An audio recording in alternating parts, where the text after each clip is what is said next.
डेकालिन के कन्फर्मेशनल और configurational isomers कितने होते हैं और उनकी क्या प्रॉपर्टीज होती हैं।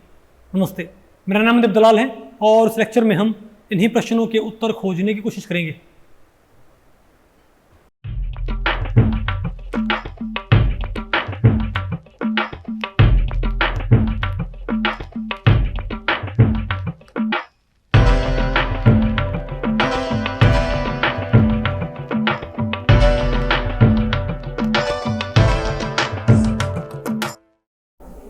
तो भाई अब हमें क्या पढ़ना है,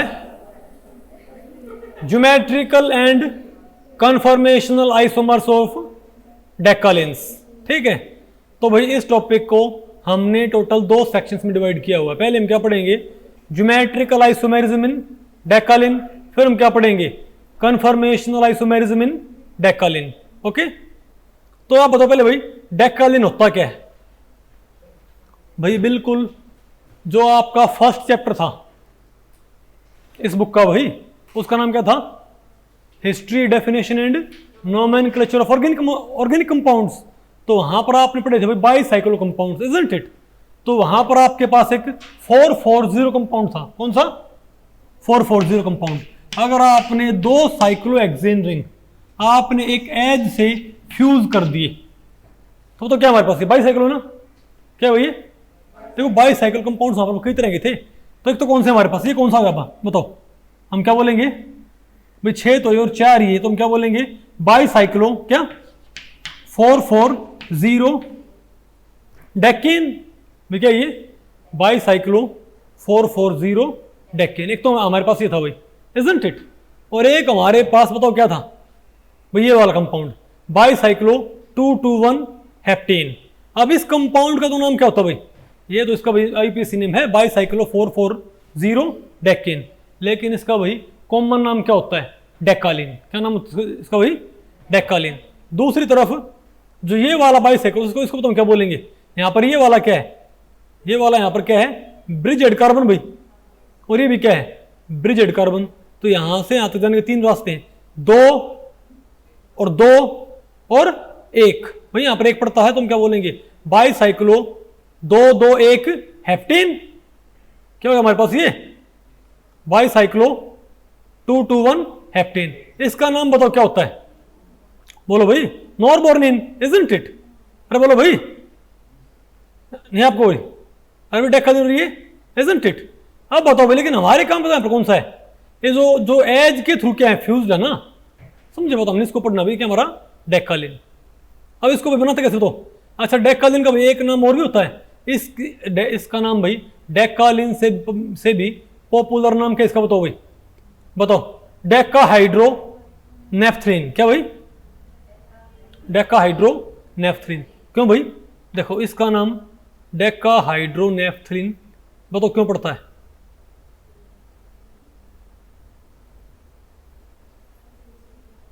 अरे इसका नाम कहां पर गया, डेकाहाइड्रो नेफ्थलीन।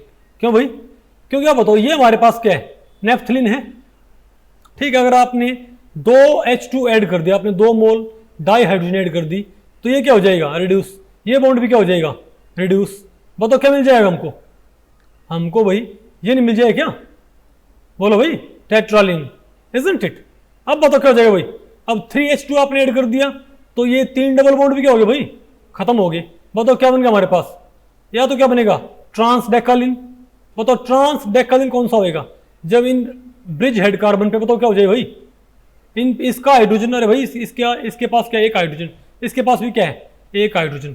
तो अगर दोनों हाइड्रोजन क्या हो, सेम साइड हो, तो क्या हो जाएगा, सिस। और दोनों हाइड्रोजन क्या हो भाई, अपोजिट, तो क्या हो जाएगा, ट्रांस। तो बताओ भाई, तो 3 तो हाइड्रोजन स्टेप में लग गए, बोलो भाई, इजंट इट। अरे भाई 3 तो हाइड्रोजन भाई यहां पर लग गए और 2 हाइड्रोजन मोल आपके यहां पर लग गए, तुम क्या बोलेंगे, तो 5 मोल H2 लगी ना यहाँ पर भाई, यहां पर 5 मोल क्या लग गई, H2, इजंट इट। तो आपने कितने हाइड्रोजन ऐड किए वास्तव में, 10। अब समझ इसको क्यों बोलते भाई, डेकाहाइड्रो नेफ्थलीन, क्योंकि इसका भाई इसका ये जो कॉन्जुगेट काउंटर पार्ट है ये नेफ्थलीन होता है। आ नहीं आपको, तो भाई 2 बन सकते, एक तो कौन सा, सिस, और एक बताओ क्या इसका भैया ट्रांस हो सकता है। ये बताओ कौन सा पहले, सिस, और ये कौन सा हमारा, बोलो भाई ट्रांस कंपाउंड। ओके, अब बताओ हम क्या पढ़ते हैं, ज्योमेट्रिकल आइसोमेरिज्म इन डेकालिन। अब आपने पढ़ना है भाई कि डेकालिन के कितने ज्योमेट्रिकल आइसोमर होते हैं, तो भी आपने पढ़ ही लिया। एक तो क्या हो जाएगा हमारे पास भाई, मैंने इसकी फिलहाल साइक्लोहेक्सेन वाली स्ट्रक्चर नहीं बनाई है, सॉरी, जो प्रॉपर होती है चेयर फॉर्म। भाई आपको हो गए क्या ये प्लेनर है, क्या इसका पॉइंट ग्रुप D2H है ना, भाई इसका पॉइंट ग्रुप D2H नहीं है। ओके, बताओ क्या भाई, अरे मैंने से बना रखा है, ये हमको पता है ये भी क्या है चेयर फॉर्म, और ये भी क्या होती है चेयर फॉर्म। भाई याद रखियो इसके अंदर कोई एंगल स्ट्रेन नहीं होती, इसके अंदर कोई एंगल स्ट्रेन नहीं होती, क्योंकि दोनों ही क्या होती हैं यहाँ पर चेयर फॉर्म, जो एक एज क्या करती हैं शेयर। समझ गए बात, अरे बोलो भाई, जो कि एक एज को शेयर करेंगी। तो अगर मान ले इसके ऊपर दोनों क्या है, अगर दोनों एक साइड है तो क्या हो जाएगा ये बताओ सिस डेकालिन, और अगर एक तो ऊपर हो और एक बताओ क्या हो बिलो, तो ये बताओ क्या हो जाएगा हमारे पास ये ट्रांस डेकालिन, इजंट इट। ठीक है, और मैं आपको बताऊं भाई, जो हमारे पास क्या होता है सिस डेकालिन, ये तो ऑप्टिकली एक्टिव होता है, और ट्रांस डेकालिन क्या होता है ऑप्टिकली इनएक्टिव, क्योंकि इसके अंदर क्या होता है बताओ इन्वर्जन सेंटर क्या होता है इसके अंदर भाई। और ध्यान रखियो कि सिस डेकालिन बताओ, ये बताओ किसकी ज्योमेट्री है, और इसको मैं भाई अगर ट्रांस डेकालिन को मैं प्रॉपर शो करूं तो देखो ये शेयर कर रहे हैं यहाँ पर ये, इजंट इट। और ध्यान रखियो इसमें क्या करेंगे ये दो, क्योंकि एक हाइड्रोजन ऊपर करना है, कहां पर करना भाई नीचे करना है, यानी कि एक कार्बन पे क्या हो ऊपर की तरफ H, एक पे क्या हो भाई नीचे की तरफ, यानी इसको भाई किन बॉन्ड्स, एक साइक्लोहेक्सेन दिया आपने, एक साइक्लोहेक्सेन दिया, उसके दो इक्विटोरियल बॉन्ड्स, दो उनकी तरफ से आपने दूसरा साइक्लोहेक्सेन अप्रोच करना है, ताकि एक ऊपर है क्या रह जाए भाई। भाई आपको पता है एक कार्बन के ऊपर क्या होते हैं, एक एक्सियल के क्या होते हैं इक्विटोरियल, तो आपने इक्विटोरियल बॉन्ड्स की तरफ से क्या अप्रोच करना है दूसरी चेयर फॉर्म, ताकि एक ऊपर और एक नीचे रह जाए, इजंट इट। अरे बोलो भाई, है कि नहीं आपको ये, ठीक है भाई। और ये हमारा बताओ क्या होगा भाई, ये बताओ कैसे, ये तो आपको तकरीबन फ्लैट सा लग रहा है, इजंट इट, और ये आपको भाई एक टेंट शेप लग रही है इसकी, इजंट इट। ये हमारा क्या बताओ भाई सिस डेकालिन, यहाँ पर दोनों क्या बताओ ऊपर की तरफ।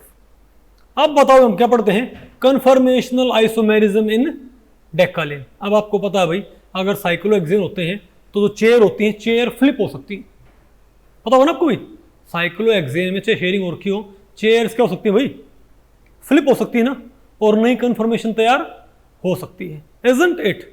लेकिन ट्रांस डेकालिन के अंदर वो दिक्कत क्या है, क्योंकि यहां पर इक्विटोरियल बॉन्ड्स की तरफ से अप्रोच कर रखा सेकंड, अब इसका भी मॉडल बनाओगे आपको पता लग जाएगा, सेकंड चेयर फॉर्म भाई इक्विटोरियल बॉन्ड्स की तरफ से अप्रोच करेगी, तो यहां पर जो ज्योमेट्री होगी ना वो एक तरह से लॉक्ड होगी, यानी यहां पर आप इसको फ्लिप नहीं कर सकते भाई, यहां पर इसकी फ्लिपिंग नहीं होगी, यानी इसका सिर्फ क्या होता है एक ही क्या होता है इसका आइसोमर, और यही क्या होता है ऑप्टिकली इनएक्टिव, क्या होगा ये एकायरल। क्यों भाई, क्योंकि इसके अंदर तो क्या होता है सेंटर ऑफ इन्वर्जन, और आपको पता है भाई कि कोई भी सेकेंडरी सिमेट्री एलिमेंट अगर मिल जाए तो मॉलिक्यूल क्या हो जाता है ऑप्टिकली इनएक्टिव।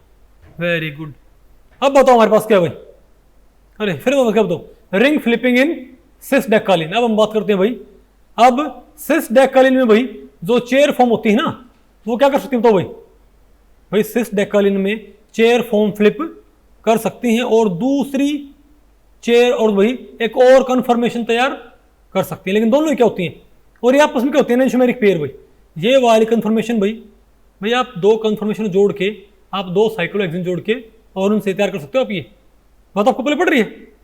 तो ये वाला क्या हमारे पास एक एनेंशियोमर, और ये वाला हमारे पास क्या है फ्लिपिंग के बाद भाई दूसरा एनेंशियोमर। तो ध्यान से देखो यहां पर जो क्या था एक्सियल था, ये क्या है एक्सियल, और ये क्या है इक्विटोरियल। अब ये क्या बन गया बताओ, बोलो भाई एक तो क्या बन जाएगा, और ये क्या बन जाएगा इक्विटोरियल, क्या बन जाएगा एक्सियल, और एक्सियल क्या बन जाएगा इक्विटोरियल।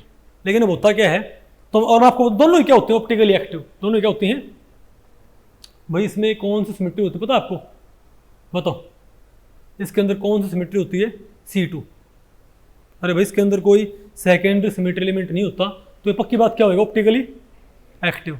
लेकिन इसमें एक दिक्कत है, ये भाई ऑप्टिकली एक्टिव तो है, लेकिन सिस कॉन्फ़िगरेशन की दोनों कन्फर्मेशन आपस में इंटरकन्वर्ट होती रहती है बहुत स्पीड से, तो उनकी ऑप्टिकल एक्टिविटी आपस में बताओ क्या कर जाएगी, कैंसल आउट।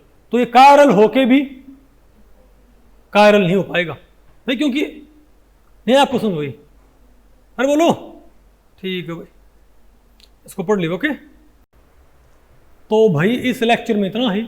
अगर इस लेक्चर के बारे में आपके कुछ प्रश्न या सुझाव हैं तो आप मुझे नीचे कमेंट सेक्शन में पूछ सकते हैं, मैं उनके उत्तर देने की पूरी कोशिश करूंगा। तो भी ठीक है, मिलते हैं अगले लेक्चर में, तब तक के लिए नमस्ते।